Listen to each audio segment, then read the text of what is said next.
Today, the narrative podcast for international break. We will be previewing all sorts of different topics, covering our player of the year rankings, our manager of the year rankings, going over some topical topics, if you will, if that even makes sense. Best signing of the year, worst. Certain teams will be discussed, and by certain, I mean all of them. Sam's going to rapid fire through his hot takes. We'll also preview every game of Match Week 30, including that big Man City Arsenal match on Sunday. All that and more. This is the Premiership Pros podcast. There you go. There you go, Sam. Manchester City are still alive here. Balotelli, Aguero! Back, Fuchs. The ball in behind Damian Bunny! It's 11! It's heaven for Jamie Vardy! You are an ostrich. Well, your head must be in the sand. Is your head in the sand? Are you flexible enough to get your head in the sand? Now the fans are shouting every week, Louis van Gaal's army! Louis van Gaal's army! Feet after a fabulous start, the game just got away from you there. I have nothing to say. Nothing to say about the game at all. Drama from day one! This is the league we want to watch!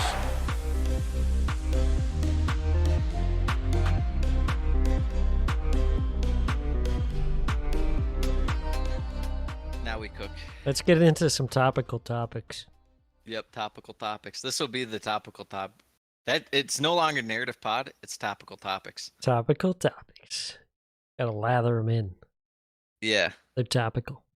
How have you been doing this last week? Did you watch any of England? No. Any English? No. Okay. Find me catching the U.S. putting the beat down on Mexico Oh. once again. Oh, well, That's for that's sure. not saying much. Mexico's washed, beyond washed, if you will. Yeah, it's always funny to think about how they used to be like a somewhat competitive team. Well, yeah, I mean, a powerhouse for a little while. So, but yeah, no, not anymore. Now they're trash. Yeah, I mean, England didn't look so hot in these couple games. I think Man U fans got to be shaking in their boots thinking about Gareth Southgate taking the helm next season. Yeah, I would be too. Let's get into it. For people who haven't listened before, Narrative Podcast, what we do. Real basic stuff. Kind of just talk about what's going on. With this stretch, since there's not going to be another break the rest of the year, really going to preview what is at stake the rest of the year, what has happened so far. We like to talk about all sorts of players, and we touch on every team when others won't, Sam. So let's Indeed. start off. Player of the year. This matters a lot. Just even for historical purposes and stuff, looking back, really tells the story of what a season was. And if you're going to cement yourself as a Premier League legend, it is important to think about stuff like this. So let's get into it. Your top five, Sam? Do you have a list for your Premier League top five? Top five. I think this is probably, it's got to be one of the hardest years to pick a top five. It's definitely been a while since it's been like this tough. Even just to pick the number one spot. Yes, indeed. I don't think there's a clear favorite.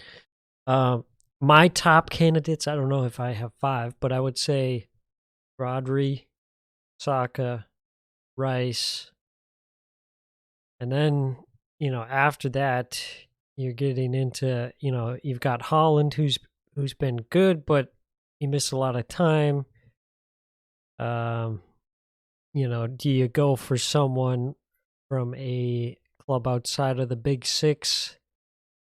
If so, who would that be? Maybe an Ollie Watkins type in there, getting in the top five. So you've touched on four of my top five. Okay. And I think this is what it has to be. This is my official power rankings. Okay, are you ready? Yes. And the only one I'll debate is the fifth spot. It's up for grabs, and really it has to come from this team, but it just depends. So one, I have Rodri. Yep. Because when City did not have Rodri, it looked like a catastrophe. Indeed. They did not look good. I said before the year that I think Rodri was the pick for Player of the Year because you could just see towards the end stretch how dependent they were on him, and when they didn't have him for a few games this year, it looked pretty brutal. Yeah. Second, I have Declan Rice for Arsenal, huge cog in the machine for Arsenal, first player on the team sheet. I would have to imagine. I mean, maybe it's Saka just because he kind of embodies the club and the fan base, connects with them a little more, and Rice is newer, but No, Rice I has been the don't. best I player don't so know. far. I'm connecting. I'm connecting. Debatable. Third, I have Salah, just because while Liverpool's patched it together without him for stretches, he's still been very dominant this year when he's been out there. Has he been his normal self? Maybe not. Maybe he's waning down, but he's still been fantastic. Liverpool's in the title race. They need someone. Who else would you even put in there for Liverpool? I'm not sure. I think personally for me, if I had to pick someone for Liverpool, I might, Trent is tempting to go with. But Doesn't also move I me. think I would say Van Dijk. I think Van Dijk has been the most consistent. He hasn't missed time, if I Yeah. recall correctly. So he's been that consistent figure in the team, and he's been very solid as well. Yeah, well then, maybe if Darweezy Habibi scored more, Salah would get bumped for Virgil van Dijk. Fourth, I have Holland. You brought it up. Having a good year by anyone else's standards, by his standards, been a little down. Injuries, missed a couple sitters. It happens. Can't be scoring almost 40 goals every year, Sam. That's true. And then fifth, I have Ollie Watkins. And I thought about Doug Luiz here. I think it has to be a Villa guy, only because the two Tottenham guys also missed some time, but I'd probably still. I feel like Watkins' impact as far as the Villa attack has been a little more, just a teeny bit more, because he's played virtually every game than Son or Madison. I feel like if Madison had a full year, Yeah. Our first podcast we talked about, he's been the player of the year so far, like 4 matches in. So, yeah, I'd say that's my top 5. Van Dijk, fair shout. Son, slow start, but he got better. Is a fair shout. Same with Madison. Is there anyone else we're missing? I mean, maybe you throw in, Tom? someone from Wolves potentially.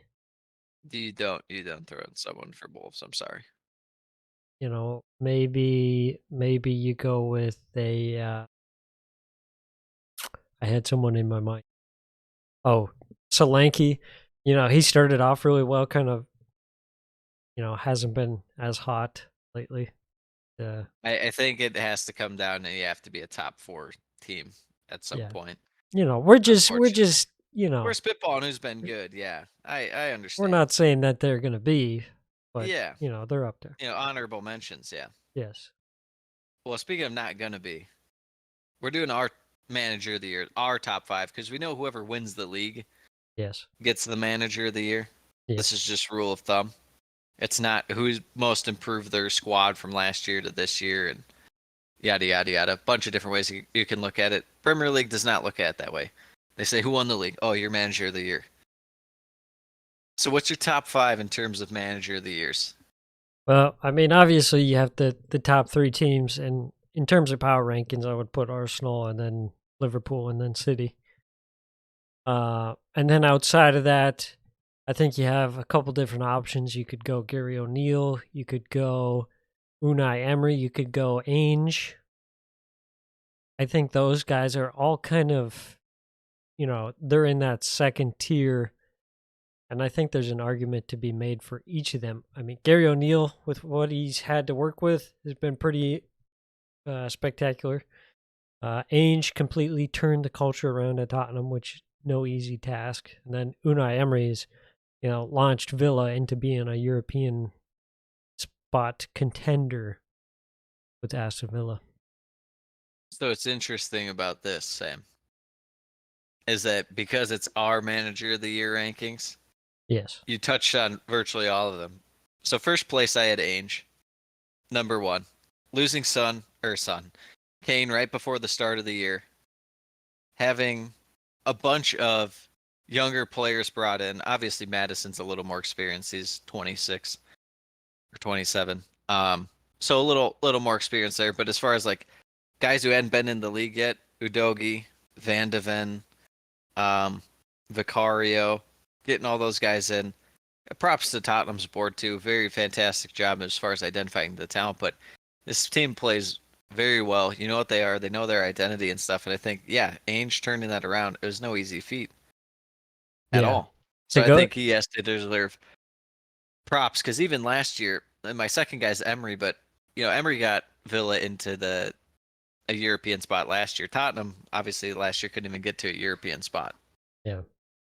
Huge overhaul, making things happen with stretches where their attackers are Brendan Johnson and Timo Werner, making chicken salad out of chicken shit. Just great job by Postecoglou. Second, Emery, just building on last year. There was kind of a thought in my mind where they could have just kind of maybe not necessarily peaked last year, but maybe they would be more of a kind of plateau where they just kind of hang around seventh and eighth kind of range. Clearly not the case. You see player development under him, like Watkins, just massive. Same with Leon Bailey. Third, I have Gaz. So we've touched on all of them.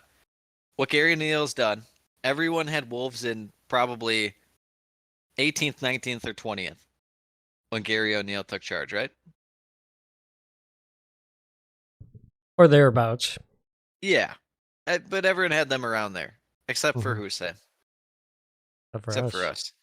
Except for us, because we believe in Gaz. We Yes. believe in him. And look at what he's done with them. He has them in 9th, 10th, 9th or 10th. Mid-table. Comfortably mid-table. They're going to stay up for sure. 9th. Incredible. Ahead of Newcastle. Getting a lot of work. I had a Chelsea and Newcastle. Huge performance by Gaz to grind out to that spot. And then last, I have a tie for 4th and 5th between Arteta and Klopp. Much to be said by both. I don't really care which one you go with. They've both had to make some tough decisions this year.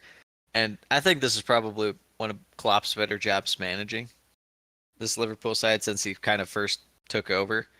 Definitely a transition period for Liverpool. Kind of, even though you're still getting great performances out of Salah and Van Dijk and Alisson, they're still kind of incorporating some younger guys. Obviously, getting guys like McAllister settled into a role where you're like, are they going to use them like this, that? What are they going to do? Figures it out on the fly. So I think it's been a great job by him. And Arteta, couple major changes this year. Obviously, having to fit Rice in there, going to be a little different. Replacing Granit Xhaka with Kai Havertz. It didn't work initially, stuck with it. It's working better lately. And then obviously the big call, dropping Ramsdale, going to Raya.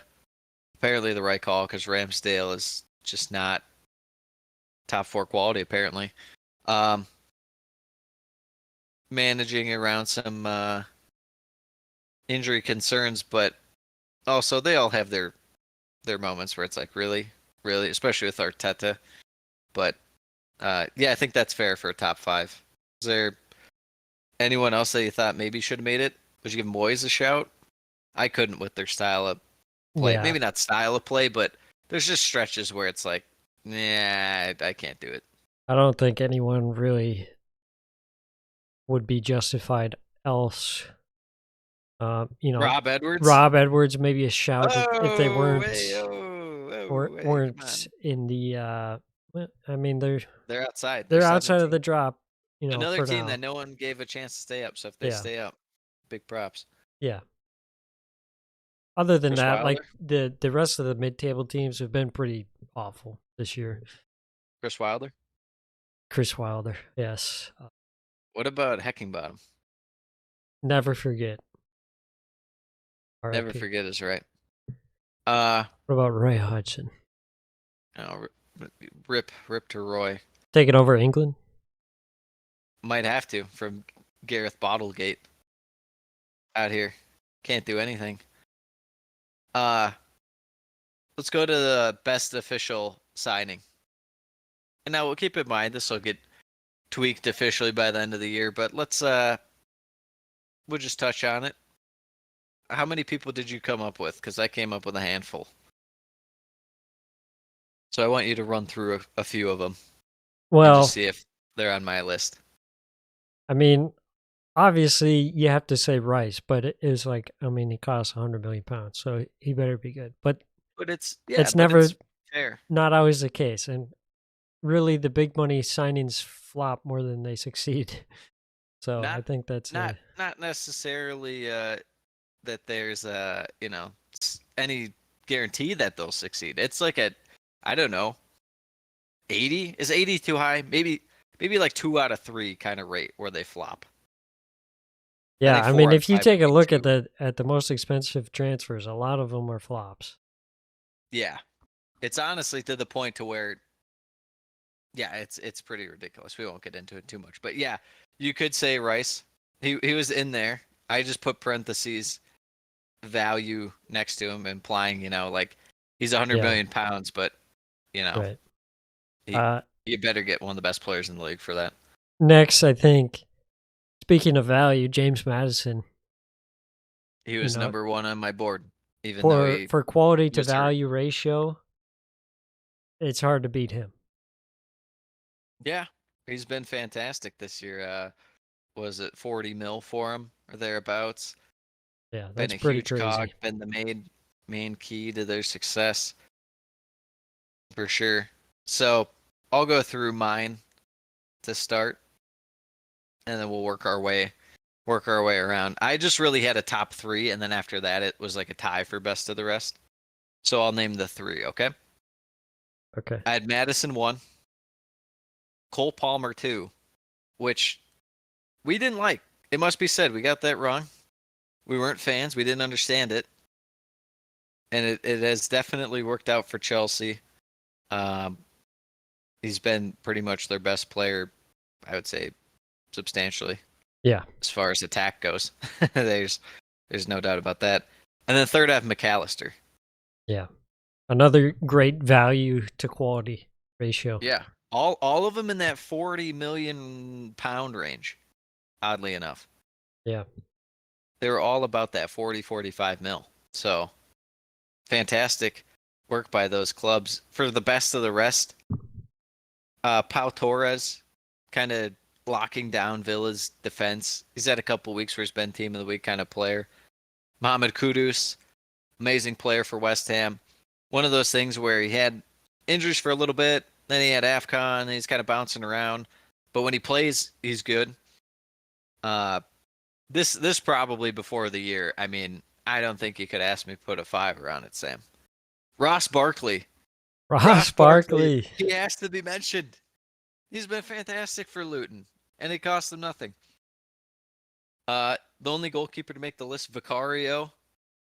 Just excellent for what Tottenham want. He's been everything they could ask for and more.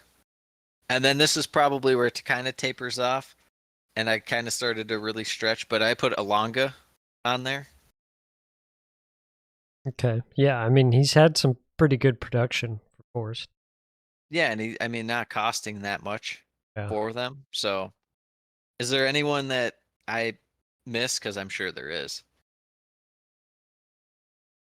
Trying to think.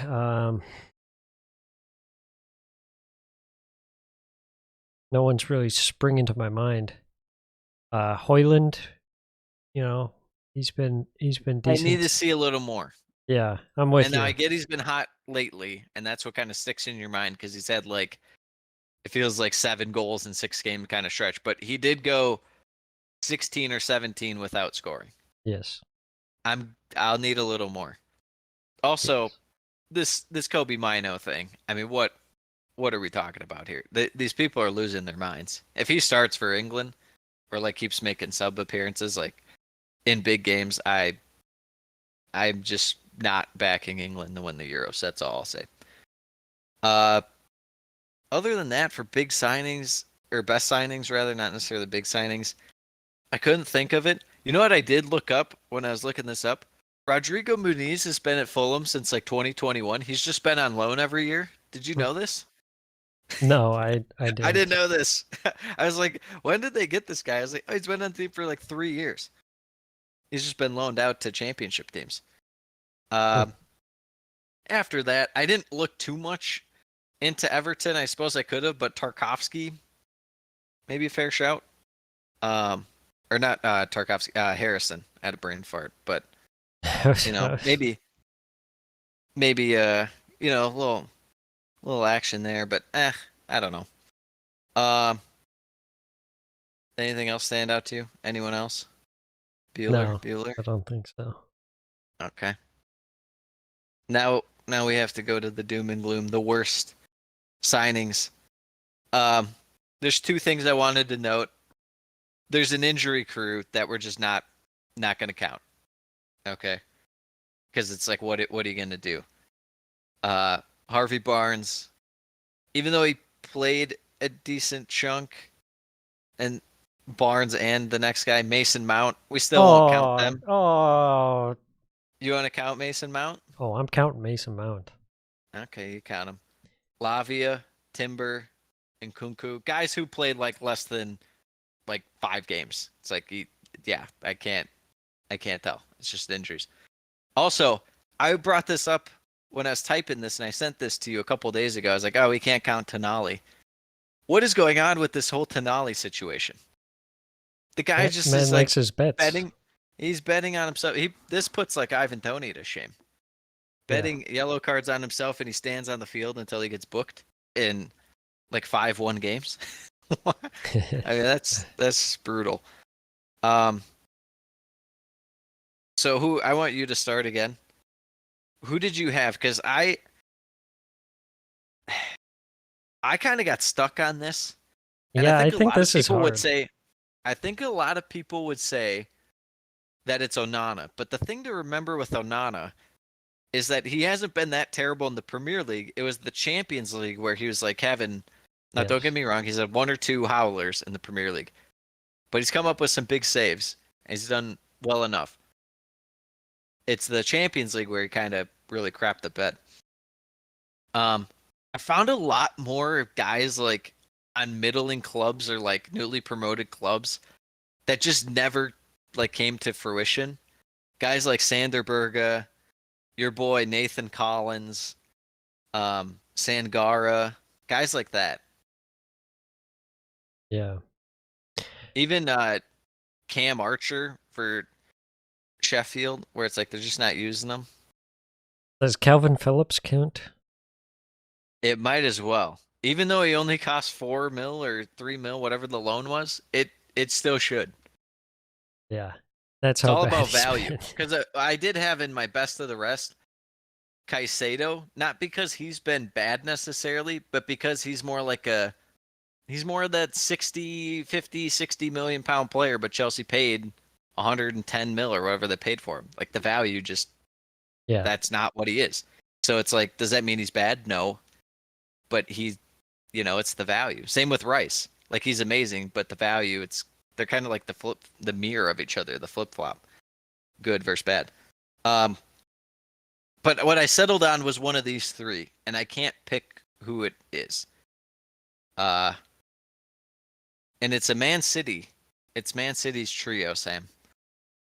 Gvardiol for 90 mil, Nunes for like 50 mil, or Doku for, I don't know, how much did they pay for him? Around 50 or something?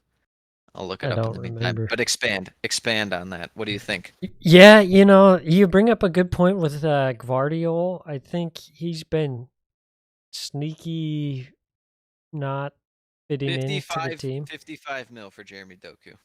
65 million euro. 55 million pounds. Yeah, one of those where Guardiola hasn't been like terrible, but for 90 mil, and he's not constant nailed on starter for City. I mean, at least Caicedo plays every game for Chelsea. I do think he's a good player, and I think it's just one of these things. City takes a year or two. Yeah, they take a while. Yeah. But I don't think Mateus Nunes. He's not a City caliber player. Yeah, for 50 mil. I don't think Doku is either. Doku, I think no matter where he goes is a luxury guy, or he's bound to be on like Crystal Palace. Yeah. Does that make sense? He either has to be the best guy on the team and the main focal point of attack, or if he's on a good to really good team, he has to be like a super sub. You throw him on to create something out of nothing. Yeah. Mm-hmm. Ramsey to Burnley was another one I forgot to mention in the kind Oh, of lower teams, that middling feels teams. that feels a little harsh. I mean, Didn't he for like tear his 20, ACL or 25 something? mil.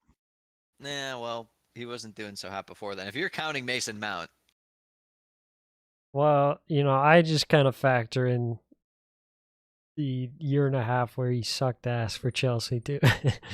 that you know, the last that time he clouds scored. my judgment. Do you know the last time he scored?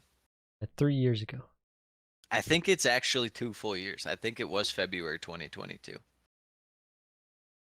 I mean, even when he was playing, I saw zero. Well, did you see the stat about Palmer and his assists versus Mason Mounts? It's not good for Mason Mount, I'll tell you that much. Palmer's pretty much equaled Mason Mount's Chelsea assists in like 100 less games. Yeah, I So believe it. it's one of those things where he's kind of forced, and we'll see. Maybe he ends up being Ross Barkley 2.0, and he can make our best official signings in 3 years. Anyone else? Did we forget someone? Anyone? Anyone? I don't think so.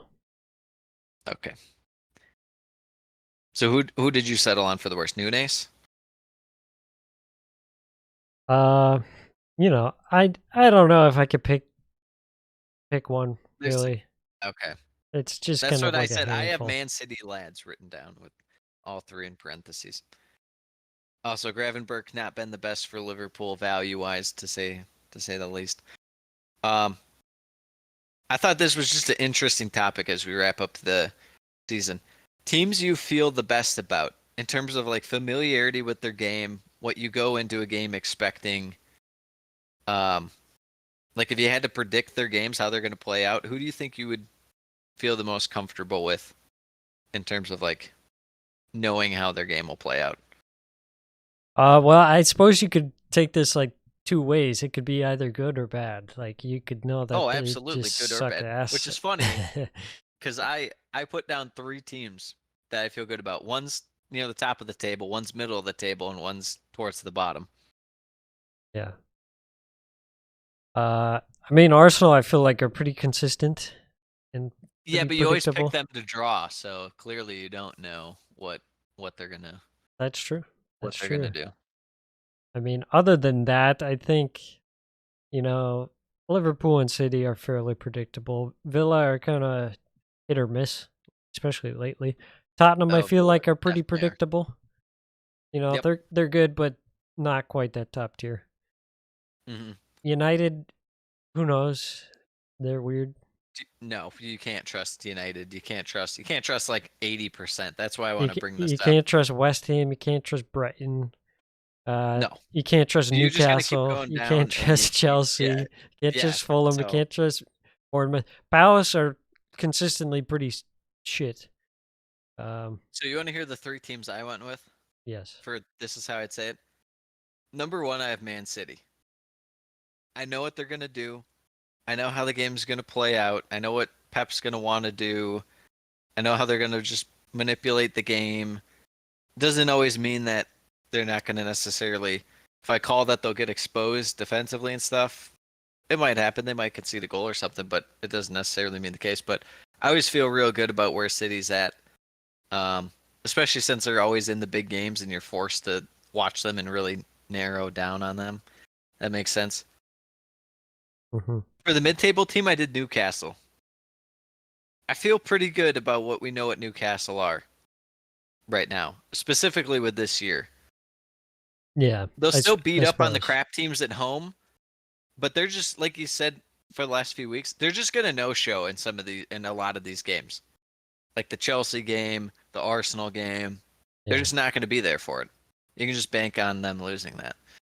that's fair. And then last but not least, I have the Luton Town Happy Hatters, Sam.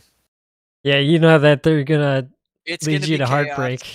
You know that, yeah, you know that you can feel during a game when the heartbreak's gonna happen, Oh but yeah, you can also sense when they're down 1-0 in like the 75th minute and and it's not over. they're like Hulk Hogan like hulking up where they're charging up and you're like, "Oh my God, they're going to get a goal." And then Yes, like 87th minute, it's Adebayo gets like a header at the back post. You're like, "Oh, I knew they had it in them."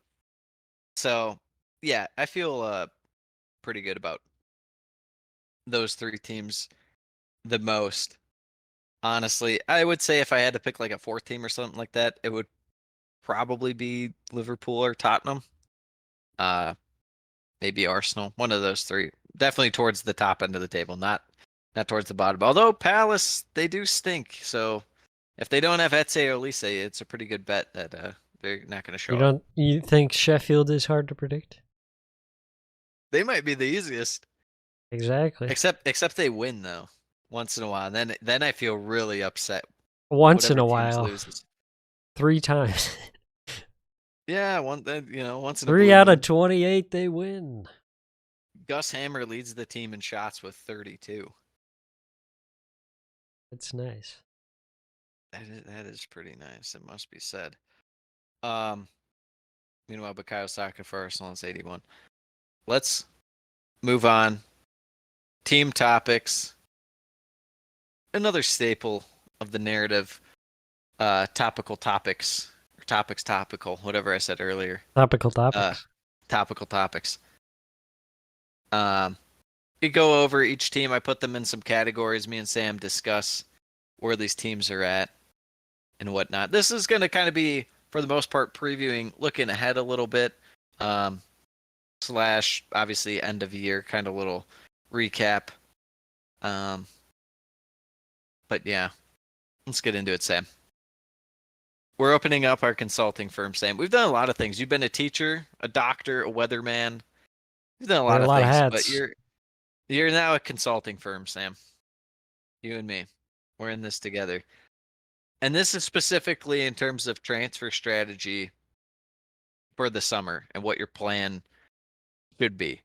So I try to make sure that this category had not only some good teams or teams with high aspirations, but also there's one team in here that doesn't have high aspirations, but they'll at least be in the Premier League. And I think they're in an interesting spot. Let's talk about this. So we have Liverpool 1, Sam.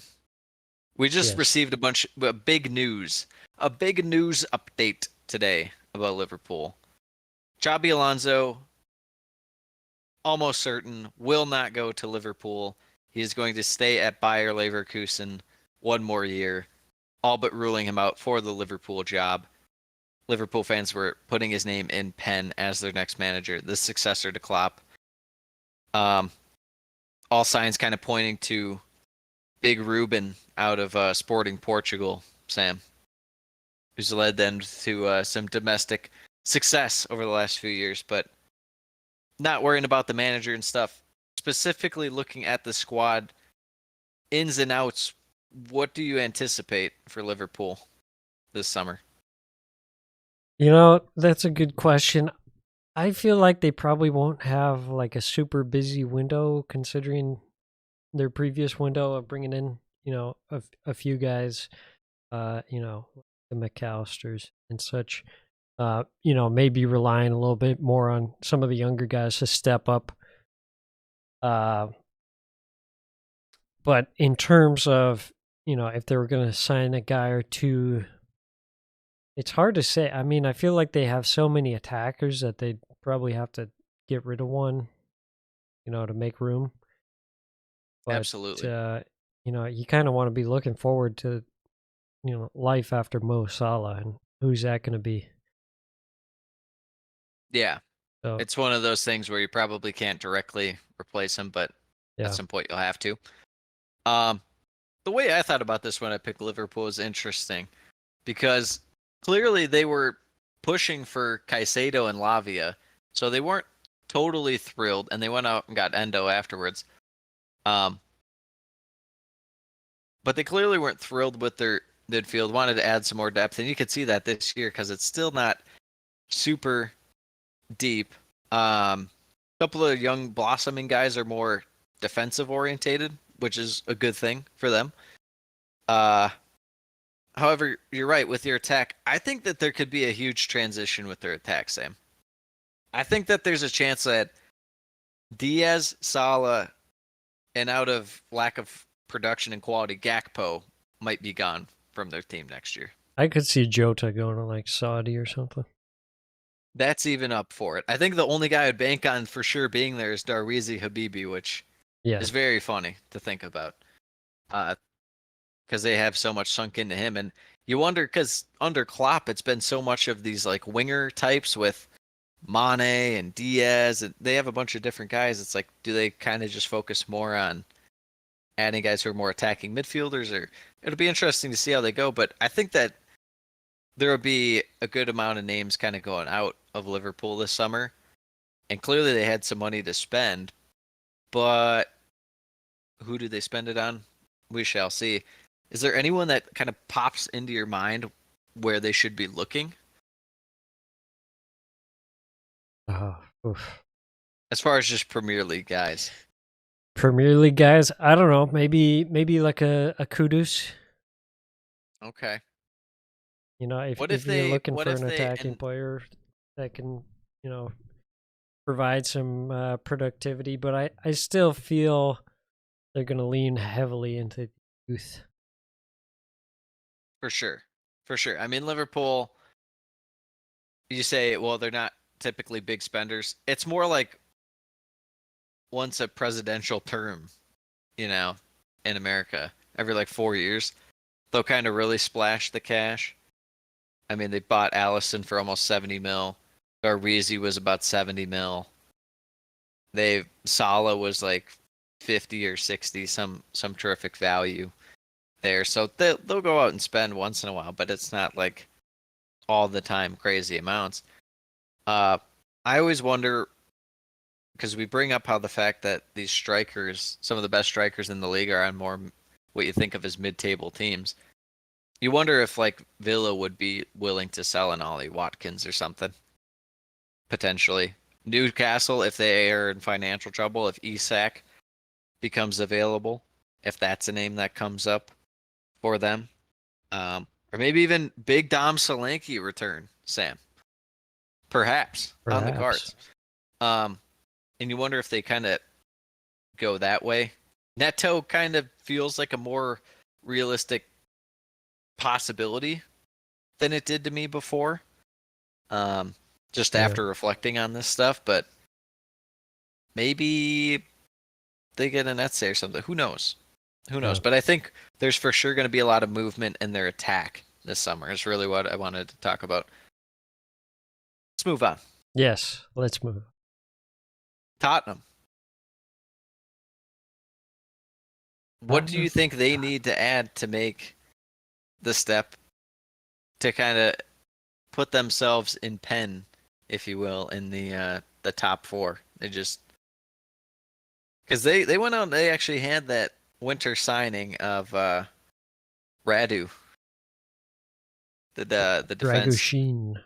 Yeah, Yeah. the Romanian. Hasn't featured a ton. He's had some moments here or there where he's come in. I still think their midfield a little lacking at times. You still have Højbjerg, still have Ollie Skip, guys like that. Basuma has stretches where he's good, but I feel like there's a lot of dead weight in there, and we'll just kind of have to see where that goes. Obviously, this year you've had a lot of suck with Popstar really kind of coming into his own out there, to say the least. As far as attack, Son aging, Richarlison hit or miss. Timo Werner apparently for like 15 mil. I don't hate that for, that cheap.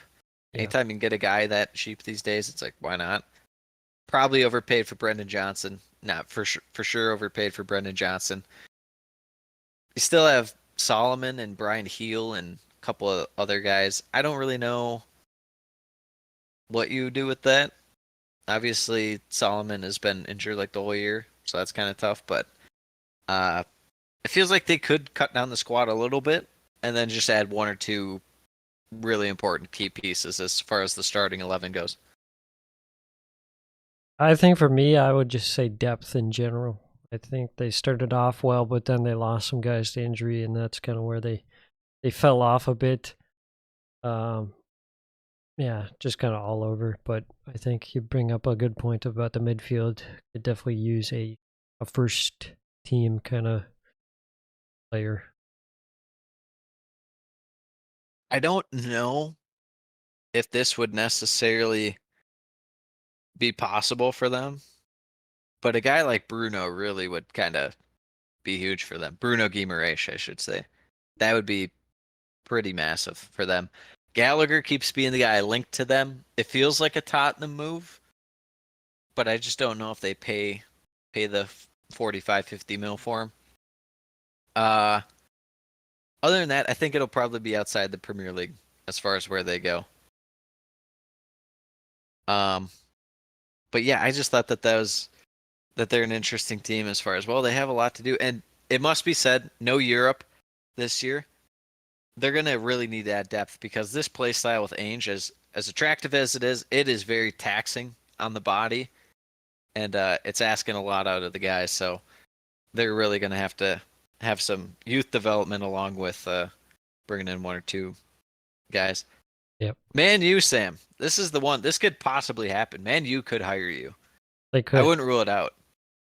Yeah, just like Gareth Southgate, and they got the Premiership Perusal podcast host. like running the Forrest board. hiring the former referee. What's his name? Mark Lattenberg. Mark Lattenberg to explain referee The rules. decisions. Yeah, United's that's gonna awesome. hire me to explain how to make a decent transfer. What do we do? Step one. I think there's a glaring issue in the United squad that their defense is like getting pretty old all around. Harry Maguire is getting old. Varane, Dalot, Well, Johnny Delo's not Evans too bad, as your but backup. yeah, I get your point. I mean, Shaw's 28 already, Shaw. How old's and not to Lindelof? say it's important for us to say we're not going to be going Chelsea 29. mode where it's like you have to have 21-year-olds and that's the Yeah. only way to play. It's important to have the older guys, but in terms of like if you're going to constantly be playing in Europe, you need a little freshness. You need a little fresh legs to them. Okay, Delot's 25. But Yeah, Lindelof, but still, 29. Lindelof's like 30. Like yeah, Juan their Bissaka, the youngest guy might be what 26. Malasi, and he's 25, right? 24, 25, He's somewhere around 24. there. Okay. Yeah, I think you're right. They need to add, even if it's just some kind of project guys that might not start every game right away. They have to add something in terms of defense. It's so old, it's crazy. Yeah. I mean, the one they've been linked with that I like is Branthwaite. I think that would be a good move for them. I think that would be good. I think that Todibo of Nice, from what I've seen of him, he's been very good for France and Nice. I think that staying in the Premier League, I don't know. It's tough to say for Premier League specific. I know Tosin from Fulham's been linked to them, but I just don't know if he's Man U quality. You could say someone like Kilman, but it's like, is that Man U quality? I don't know. Yeah. So it's I think you might have to go kind of outside. Yeah, exactly. And he's kind of more team defender oriented, not necessarily one-on-one. And like you said, in a low block, it's a little different. Yeah, and then midfield, I mean, good God, Sam. Yeah, Good you got to God, replace Eriksson and Casemiro. And I mean, he's not really even out there to function, but Amrabat, he could be up there for worst signing of the year. I mean, the loan was only like 10 mil, but he's been so bad. So bad. So right now you really have Mino and McTominay. And Bruno. And I guess whatever you get out of Mount. That's it.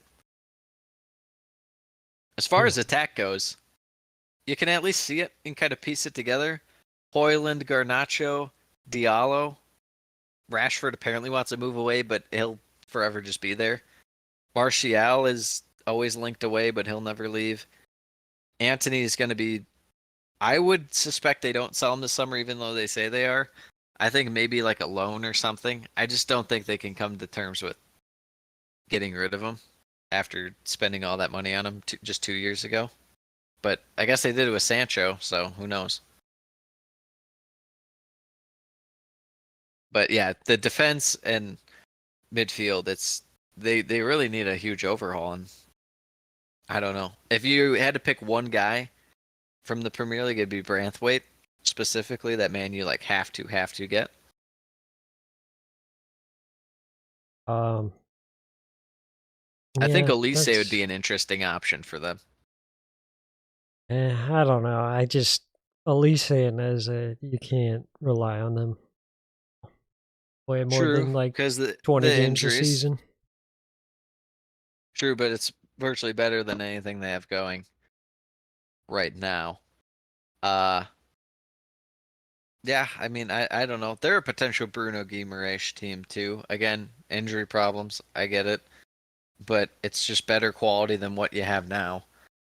Uh, I'm waiting for someone besides Chelsea to sign guys from Brighton, and it just feels like it's never going to happen. Sure, Man, you shouldn't just buy Pascal Gross, Sam. 32-year-old What's Brighton? Pascal Brighton, what do you Gross. want for what do you want for Pascal Gross? They're like, he's like 33. He's like, yeah, we don't care. Jack Hinkleshwood.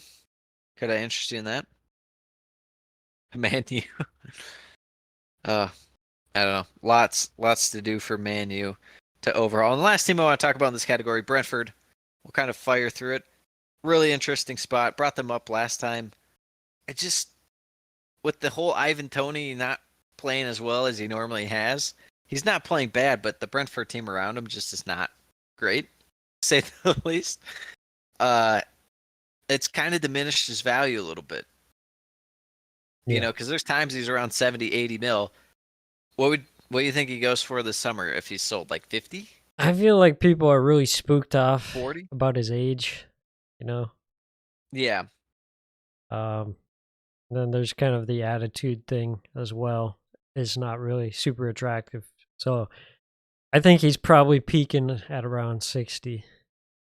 Do you think there's any way, and call me crazy, do you think there's a way like West Ham would just say fuck it and this is our move? I think and they really go hard? I think that would be almost in a way more likely than a move to like a Chelsea or Arsenal. Yeah. I still feel like he would be good at Arsenal and Chelsea. I think it's just one of those things where Brentford is just kind of really stinky right now. And they have got away with not having a specific playmaker and stuff for a while, and it's kind of coming back to haunt them. I think an Mbuemo situation could be interesting if he's sold or anything. As far as predicting what they'll do to bring in, who knows? You know, it's almost impossible to predict what these analytics teams will do because they'll just pull these random guys out of nowhere, and you're like, who's this guy? And it's just so.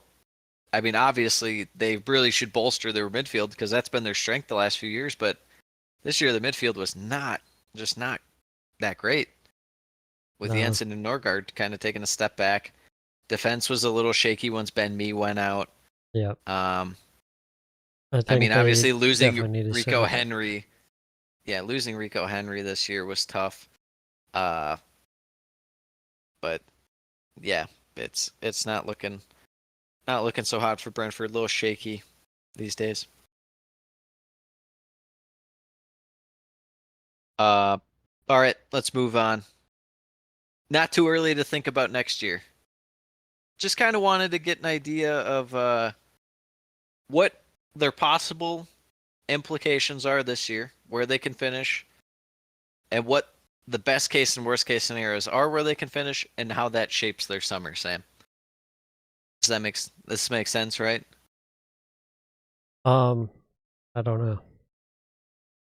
Well, we'll talk through it. Okay. Give me you lead off and I'll follow. Okay. We'll start off with your beloved Chelsea.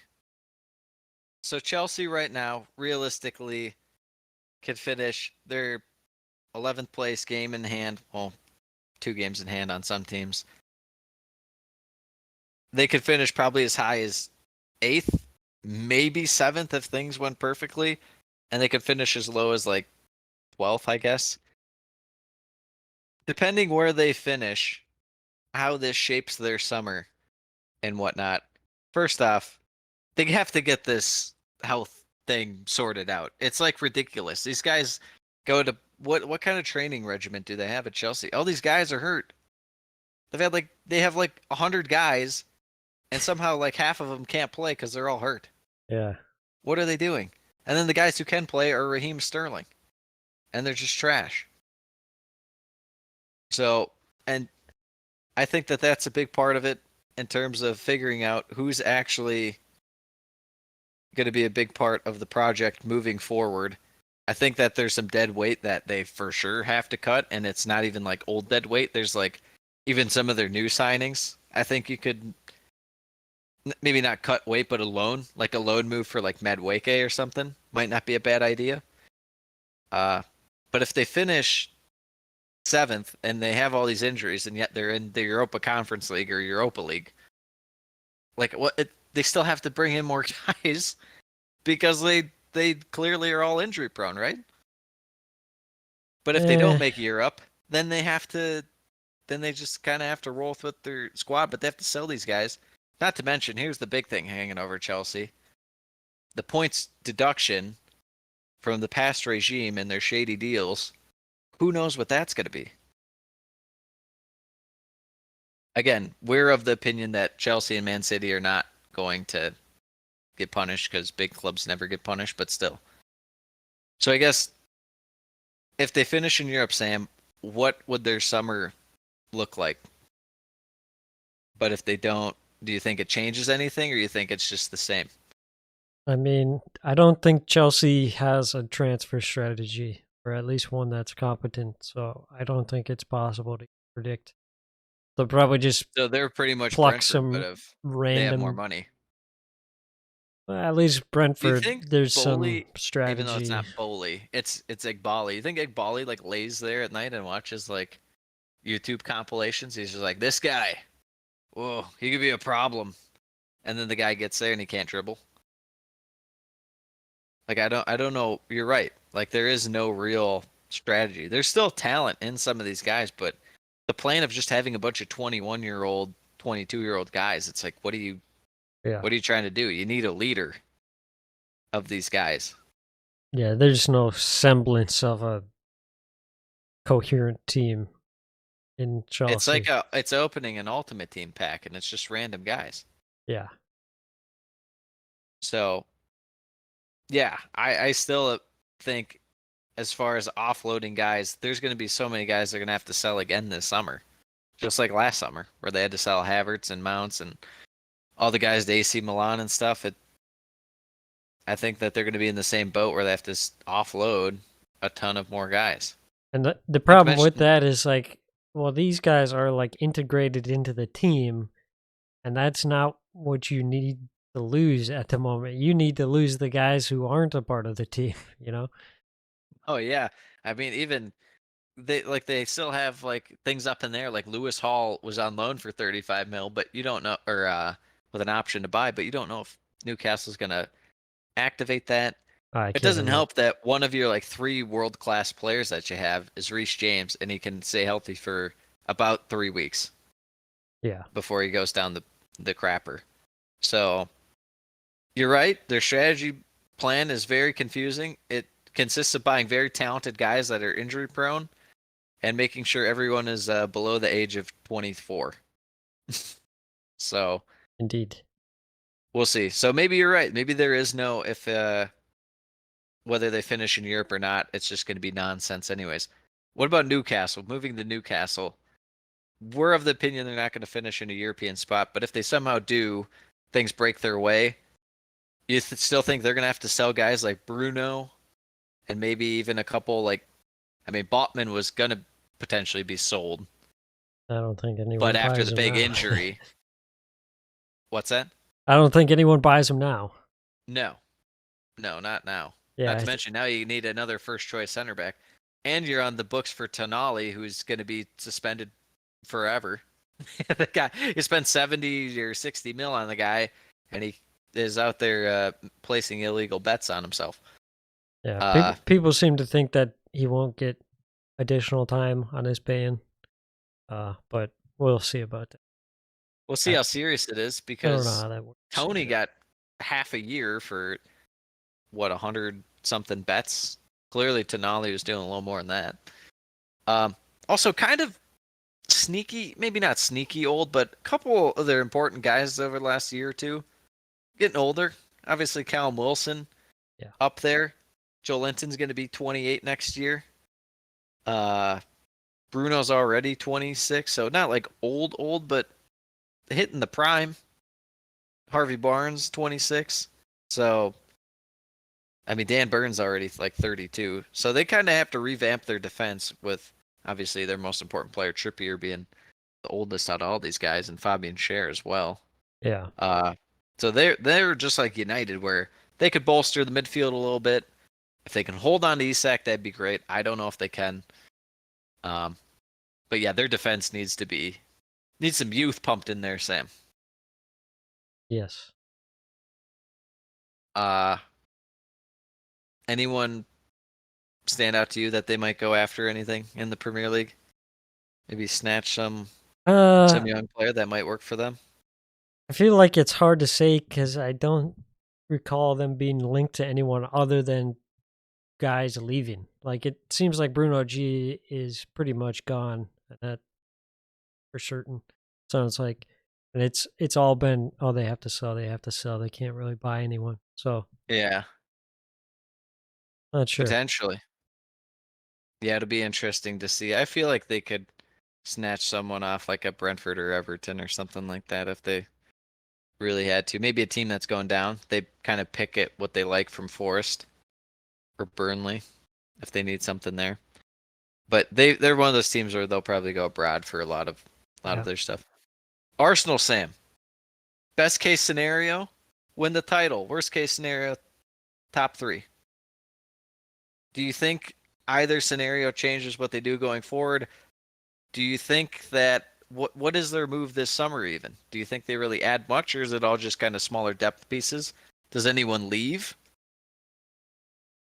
I think that they should heavily consider potentially Smith Rowe going, because it just seems like now at this point it's just never going to happen. Yeah. I mean, obviously the big talking point has been striker, looking at Yorkes. There was another guy who I hadn't heard of that was Slovenian. I forget what his name was off the top. Vesco from Leipzig? Might have been. Yeah. Benjamin Šeško, yeah. I think that's right.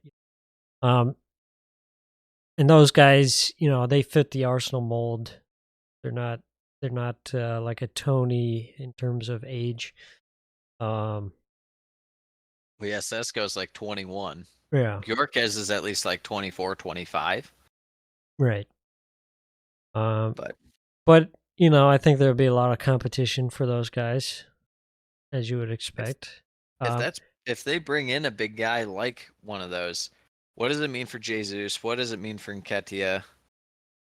I think Nketiah definitely could leave. Jesus is still valuable. He can play across the top 3. Provide some. As an Arsenal fan, your ideal summer: Partey, Nketiah, and who else is out? I mean, it sounds like there might be rumblings of Zinchenko leaving. Oh, that you would love that. The coach's kid. Yeah. You would love him out. It's like, Yeah, we're okay without him. I mean, he's kind of a luxury player. Would you say that Cedric fits the Arsenal mold as far as a young Cedric's the GOAT. up and coming? He is a real up and comer. Yeah, I think so. I feel like he's one of those guys who could just be at the team until he's like 38 and you just forget he's there. Well, we just deliberately keep him because everyone loves him. I mean, So you're thinking chemistry. big move for a striker. Any I wouldn't say semblance it's of maybe touch guaranteed. up the defense? No, I mean, well, nothing's ever guaranteed. Nothing as far as defense. You think of anything, they subtract their midfield, they subtract. I think they could take on a project guy for like 20, 25 mil younger guy that maybe Yeah. they slightly overpay for. That's more like a 6. You rotate him in there. Maybe ease up on George a little bit and can kind of train him for the Rice kind of back up to Rice role kind of thing. Yeah, I could see, potentially if Zinchenko leaves, bringing in another fullback because you have Tamiyasu, who's injury prone, Timber, who obviously he hasn't played at all this season. But, Ben White getting a lot of wear on the tires. You want to Yeah. be able to rotate him a bit and, center back, maybe look at a young guy to bring in. Perhaps. If Kivior is more so going to be played in a fullback position. Otherwise, I think because then you wouldn't he's really an need option the as fullback depth center as back. much. All right. Last but not least, Man City. Not too early to think about next year. Kind of best outcome can win the title. Worst outcome would be third, same as Arsenal. Do you think that no matter what happens, they're going to have the same plan? Yeah, I mean, when has anything ever stopped Man City from spending money? I suppose. So as far as outs, Kyle Walker's probably out. I think there's a world in which Kovacic is just out. I don't know if they need him. Jack Grealish, there's a world where he's out. Other than that, I don't think anyone really springs to mind for who could just go.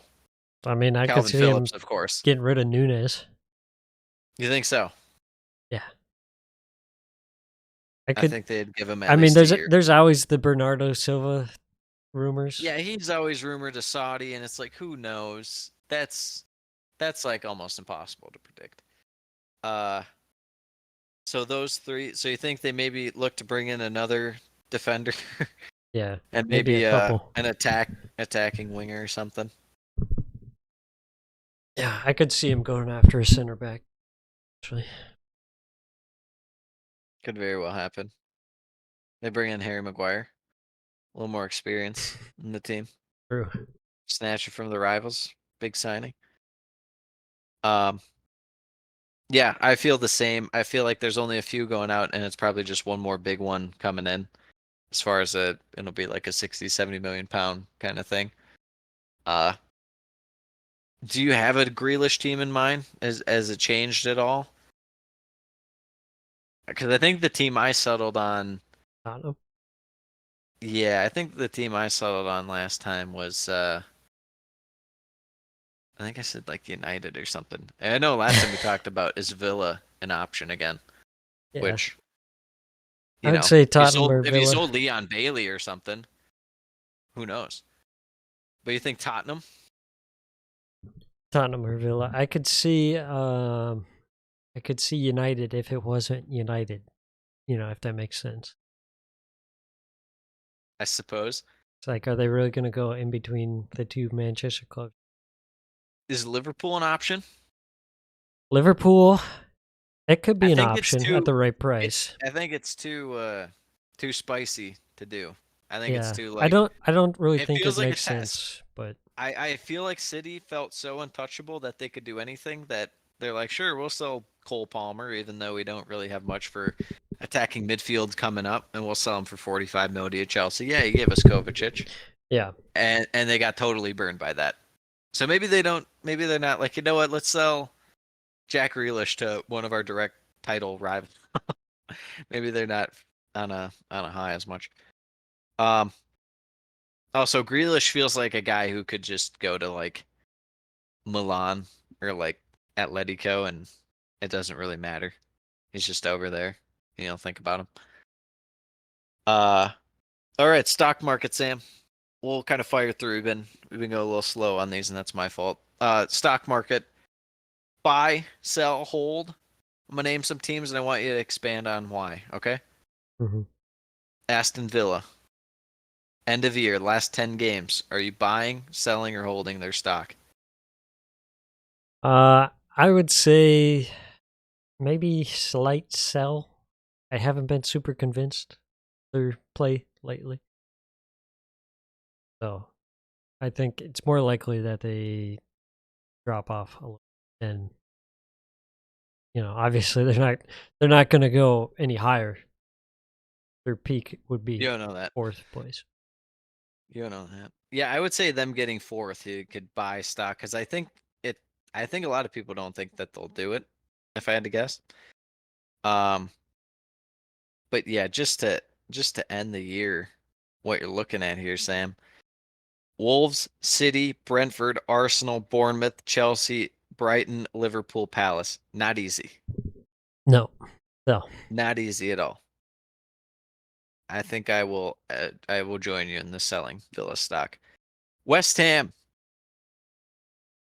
Yeah. West Ham's a sell too. Seventh place. Aging manager who's on his not you know what I mean by aging, but more on his way out is what I I was mean, he's really pretty referring to. old. He's old, but yeah, that's the point is he's old. It's not like he's 55 going to 60. He's already old.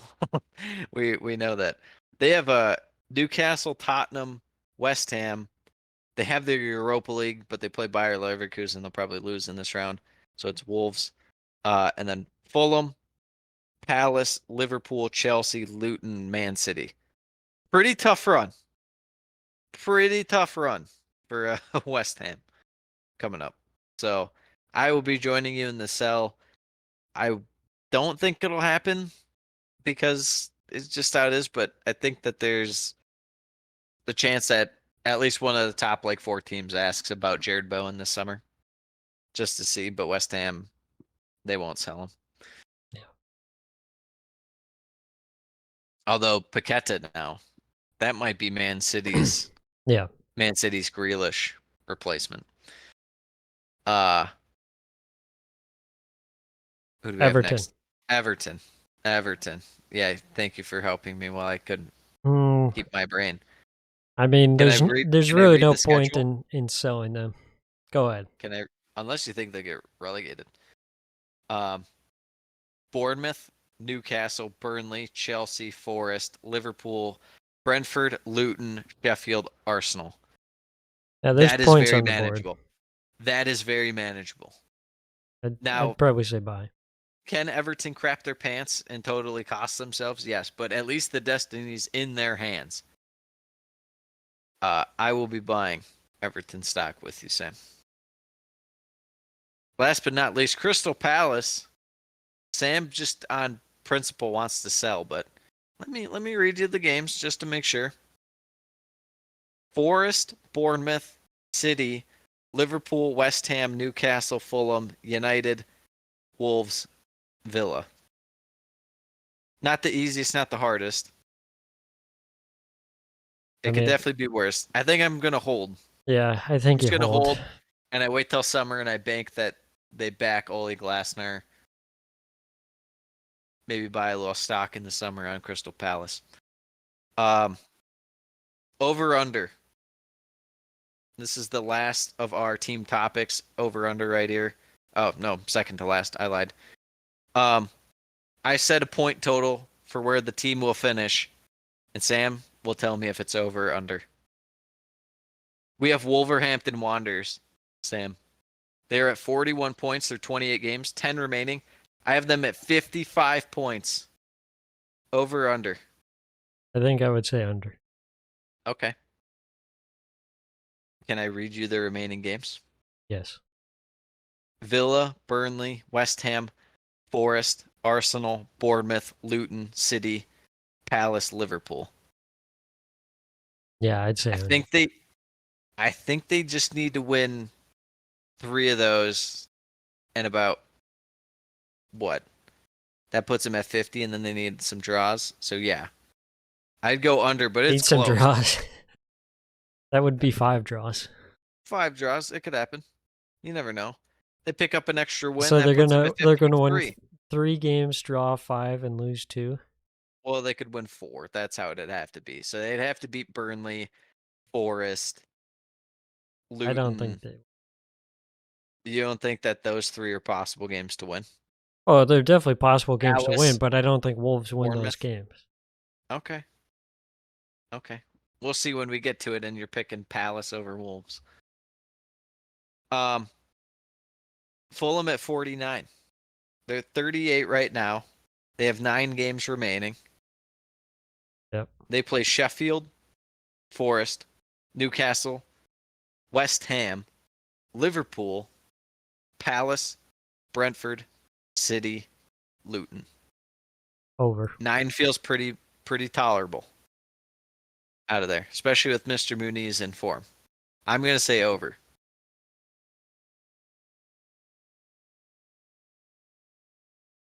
Yes. Over. Oh, you said over? Oh, I said I over, didn't. yes. Okay. Bournemouth at 43. 10 games left. They're at 35. They need 8 points, Sam. They play Everton, Palace, Luton, Man U, Villa, Wolves, Brighton, Arsenal, Brentford, Chelsea. A lot of stinky in there. But they've Yeah. also been pretty stinky themselves. I'd say over, but close. I think I'm going to go push. I think they finish at 43 on the dot. And then Brighton at 52. They're at 42 with 10 games left. The remaining schedule is actually pretty brutal. Liverpool, Brentford, Arsenal, Burnley, Chelsea, City, Bournemouth, Villa, Newcastle, Man U. Yeah. 10 points from that. I I'm don't gonna think they get there. say push. Push. Okay, I'm going to go with an under. And now, last but not least for the team topic, Sam, the bottom 4, we got to talk this out real quick. It's the only teams we haven't talked about. Luton, Forest, Burnley, Sheffield. How's it going to shake out? Give me your thoughts. What are you feeling? Well, What do you want to I happen? don't know about the status of forced deduction. Like, are they gonna appeal like Everton and get it reduced? I feel like that probably is gonna happen. The decision is currently under appeal, according to the table. So it sounds like they'll probably, get a some point or points 2 back. Yeah, and I think it'll just be Luton and Forest switched. I think Luton's defense is so bad. It is pretty bad. They kind of rely just on Kaminsky big saves. Yeah, they need to just learn how to like park the bus, which they figured That's out. impossible because Rob Edwards he loves to play. He loves doesn't to have an open ounce play. of football terrorism in his body. No. He says we're going to go out there and intercept the ball in midfield and win some corners and score off the corners. Anything to say about Burnley or Sheffield, Sam? They suck.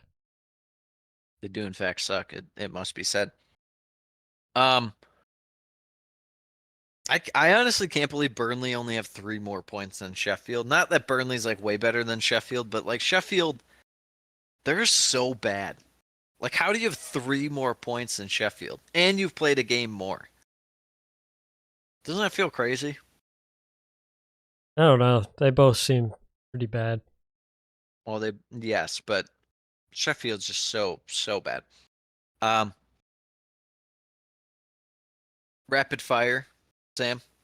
Yes. I'm just gonna go over a few things. Top score in the last 10 weeks. Holland. Okay. Player to drop out of form or kind of who goes cold? Who had been clicking? Saka. Managers to be sacked by end of year? Or I guess like after the last kind of game. Not re-upped. Moyes? Moyes, De Zerbi will be gone. Ten Uh, Hag? I think Ten Hag will stay. I'm so confused by the Southgate thing. I don't think I'll ever get it.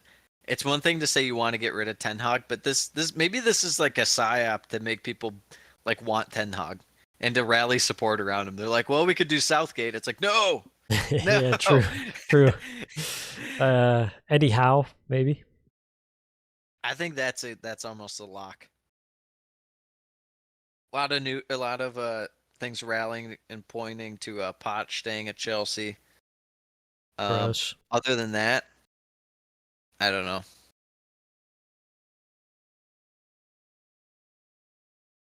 Nuno out at Forest. Chris Wilder out in the championship. Yeah.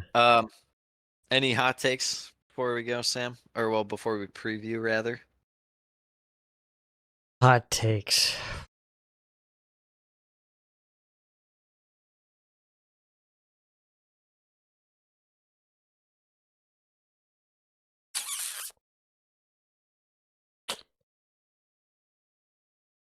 Chelsea finish above Brighton. There's my hot. You know, it's funny. I was thinking the same thing. My hot take is that Wolves or Chelsea finish in 7th. I think one of them do it. I think one Can't of be them get ruled out. there. And it doesn't seem like that much of a hot take, but it kind of is because West Ham have a better team than both, and Brighton, I guess you would say, have a better team than both on paper. And Newcastle, they're just Newcastle. All right, let's get to next week's games.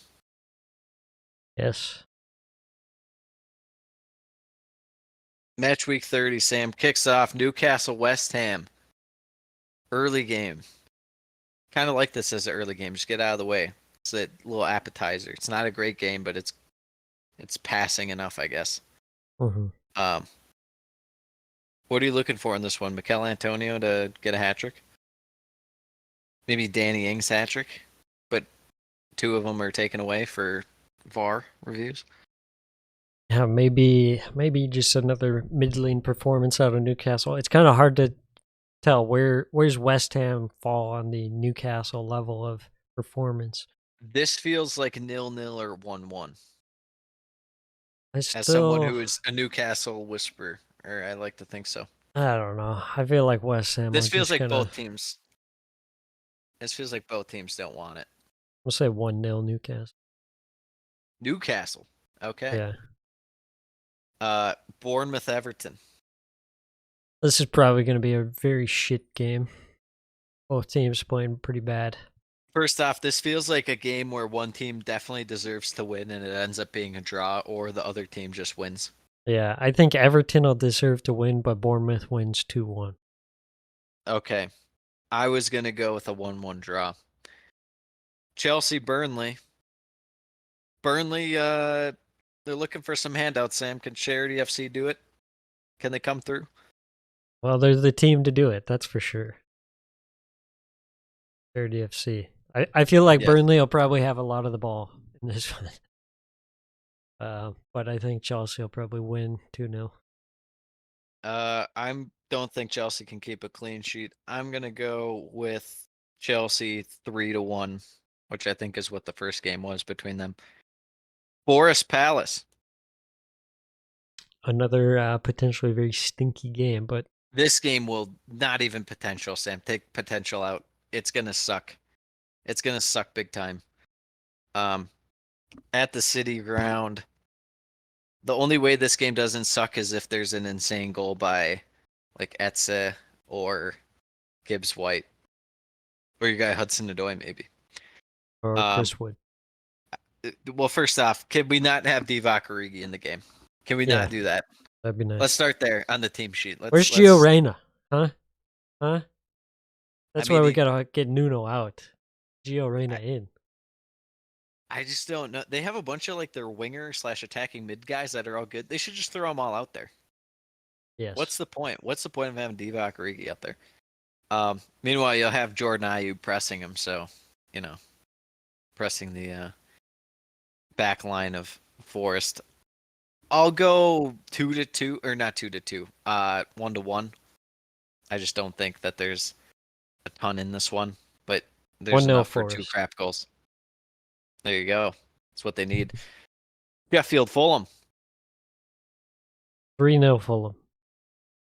I'm not even going to say anything about the game because it doesn't warrant it. Be interesting to see Fulham away. Sometimes they show up, sometimes they don't, but maybe they'll cook. They've been cooking lately, so I'll join you. I'll go 2-0. Tottenham Luton. Is this one where Seems Luton like gonna takes be a lead somehow and then and then blows it and they falls lose apart? like 4-2, perhaps. I was just gonna go Tottenham 3-0. Feels pretty cut and dry. Let's say Tottenham Even though 4-1. Tottenham do have the potential to just kind of crap their pants and like let teams in games that shouldn't, but yeah. Yeah. I think it'll be cut and dry. Villa Wolves, little Midlands action here. Midlands Derby. This is a tasty one after some stinky What earlier in the day. what the hell are Wolves gonna do in attack in this game, Sam? Who's gonna be their starting striker? Sarabia again? Yeah, I don't know. Just living off of vibes. When's Huang He Chan gonna be fit?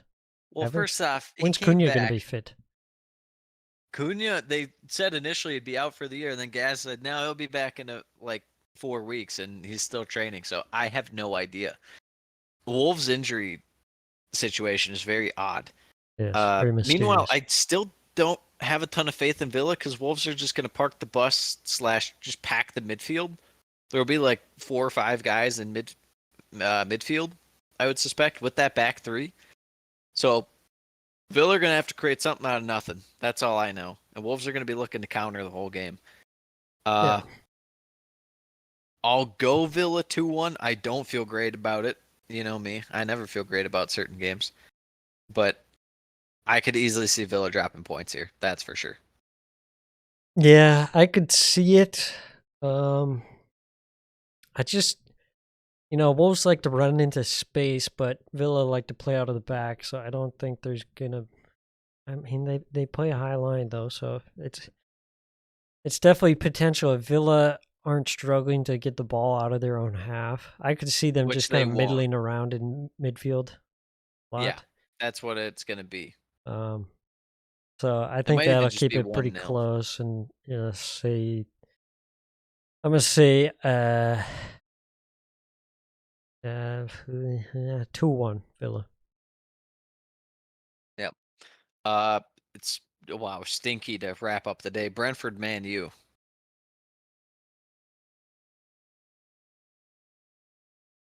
I don't even know what to think of Brentford at this point. They're just gonna.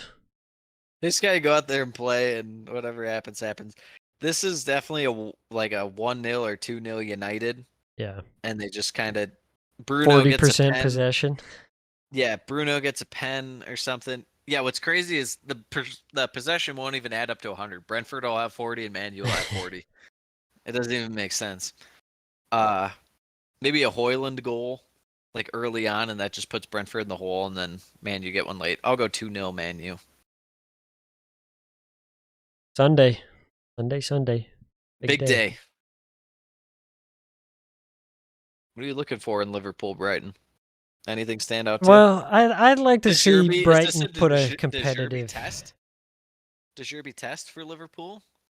If he wins and impresses, maybe gets the job. Yeah, I mean, I think that would definitely change things. I don't know, Brighton. They haven't looked good all year. But What about when they find beat themselves an 8? Sheffield like 4-0, and Sheffield were down a man the whole game, Yeah. and they had to like fist pump. The passion passion. merchant is Zerbi. Yeah. You love to see it. It's just so great to see so much love for the game, beating Sheffield 4-0 down to 10 men. I would suspect Liverpool come out, not put the beat down on Brighton, but a comfortable 3-1 victory. Yeah. I think I would say 2-0. I like that call. Big one. The big kahuna, Sam. Man City, Arsenal at that Etihad. Man City have been rolling. So have Arsenal. Yeah. It's a Arsenal tough coming one off to a couple call. big wins. Big win against Sheffield, Yeah. I which think you were celebrating. You ran on the field like Dejerby with your shirt off and you're fist pumping. Absolutely. I think this one will probably play out similar to the City Liverpool game. Maybe a Perhaps. little less chaos towards the end, but I Yeah. feel like a 1-1. Okay. I'm gonna go City 2-1. Yeah, I mean I that feel a little can't bit be better ruled out. about them. I feel a little bit better about City. Just at the moment, like you said, you kind of talked me into the Holland. Just like if he pops off these last 10 games, it's like who's stopping City then at that point? Yeah, he's due. Yeah, and there's no better time than now to get hot. So I'm gonna go City 2-1. Whatever reason, De Bruyne like takes the games against Arsenal personally. You would think Yeah. he would do it against Chelsea, but while he plays well against Chelsea, he doesn't always crap all over him. Kind of always craps on Arsenal. It's very weird. But I think Arsenal will go in with a good game plan compared to a couple years ago. They have a much better squad now. But yeah, I think City will win it 2-1. Right. Any predictions for this week? Anything stand out in your mind? Oh, predictions. Yeah, I think Forest win it late through. I'm gonna say it. I'm gonna say Chris Wood. There you go. Wow. I don't blame you because he's amazing. What can you say? Do you think Newcastle will sell Isak and then buy Chris Wood back? The ultimate Newcastle experience. That would be They sold him because they thought they'd be too good, and then they're like, Chris Wood, you're back on our level. So he's a real blue collar guy. Works hard. yeah, I don't know. I think my call for Forrest will be a nice Alonga goal set up by your boy Callum Hudson-Odoi. All right. Well, I tell you what, I'm ready for the Premier League to be back. I'm ready for this year to have a nice strong finish and wrap up very well. yes, it's coming down to the wire. Let's enjoy it. Let's peruse, shall Let's peruse. we? All right, that All right. wraps things up for this pod. Make sure to like, subscribe, and GTFI. Get the Farca in, Get the Farca in. You heard it Yep. here first, folks. Yeah. Until next week, adios, mis amigos. See ya.